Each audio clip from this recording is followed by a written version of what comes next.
Hey folks, welcome to a product review at Finominal. Today we're going to look at BlackRock's Global Equity Market Neutral Fund, which trades under the ticker BDMIX. Now, the fund manages around $5 billion, and it's worth mentioning that most equity market neutral funds looked at so far have largely disappointed. Either they've produced poor returns or they're market neutral. So let's investigate in terms of what makes this fund successful, given $5 billion of AUM. Now, the first thing is to think about what is the right benchmark for a market neutral fund. And our suggestion is actually none. You could argue to go for T-bills, right? Plus a certain margin. So we can look at the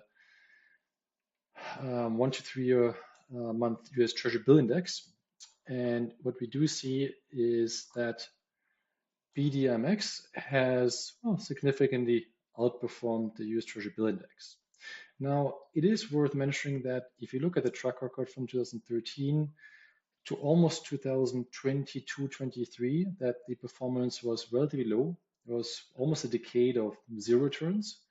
And BDMIX only really started, churning out much more attractive returns from 2023 onwards when interest rates started going up. Now, I don't think there's any bond exposure here, but we can investigate that with a simple factor exposure analysis. So I'm going to switch back to the S&P 500 for a returns-based factor exposure analysis. And if we do look at the factor betas to the major asset classes, we can see that the exposures to the S&P 500, to bonds, to the US dollar index, and to commodities on average around about zero. And that's great. That's actually exactly what you expect from an, not only equity market neutral, but in this case, a market neutral fund in general. If we do switch the perspective to the exposures to equity factors, we do see consistent exposures. Specifically, we see consistent exposure to the value factor, momentum, to quality, and negative exposure to low volatility and size. Now that simply highlights that the manager, BlackRock in that case, has a systematic process, stock picking process in case that tries to select the same stocks consistently, the same type of stocks.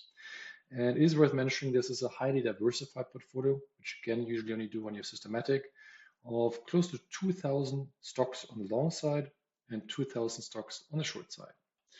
If we move to alpha, here we can see that if you look at a cumulative return contribution, that we can't explain most of the return, right? You can see the alpha kind of is almost consistently going up. And you can again see that steep increase in the last few years. And that's great. That simply means that we don't really know what BlackRock is doing, but it has generated positive returns. And so you could attribute to that to manager skill, or also, of course, variables that are going to capture correctly. Now, the last, but probably most important point is, has this fund provided diversification benefits? Because that's the sole reason for investing into an equity market neutral fund, effectively to allocate to something that provides returns when you need it, i.e. when stocks aren't performing, bonds aren't performing. We do see the correlation to the S&P 500 was 0.1 over the last, almost 13 years. Correlation to bonds was small. And a simple check here, if we had a portfolio that was only comprised of the S&P 500, that would have generated a Sharpe ratio of 0.83, versus if we would have added a 25 allocation to BDMIX, that would have increased the Sharpe ratio to 0.94. And stated differently, this fund provided significant diversification benefits. Now, that's BDMIX on a standalone basis. Let's have a quick look in terms of how this compares to peers. And we only selected two peers, namely the AQR, Equity Market Neutral Fund, and Vanguard's Market Neutral Fund. And the reason for doing so is that we've already saw that BDMIX has specific factor exposure. This is a systematic product. And so are those two, one from AQR and the one from Vanguard. Now, if you look at the performance since 2015, right, so about 10 years, we do see that QMIX and BMIX, right, they broadly have the same trends. while BDMIX exhibit different trends. And so that's kind of interesting to note that the factor exposure, all three provide factor exposures, right, in terms of true value momentum, but in different combinations. And we can verify that simply by looking at the correlations to each other. So we see BDMX doesn't correlate highly to either QMAX or VMAX, and that's great. We also see, right, that all three of them are lowly correlated to stocks. Now, finally, from a sharp perspective, we do see that BDMX generated a sharp ratio of 0.55 over the last 11 years, compared to 0.7 for QMAX and 0.27 for VMAX. And so this kind of concludes our short analysis of BDMX.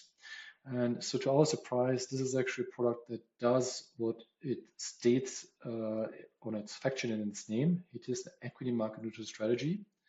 It offers uncorrelated returns to, well, equities, but also fixed income, commodities, and currencies. And I mean, at least over the entire track record, right?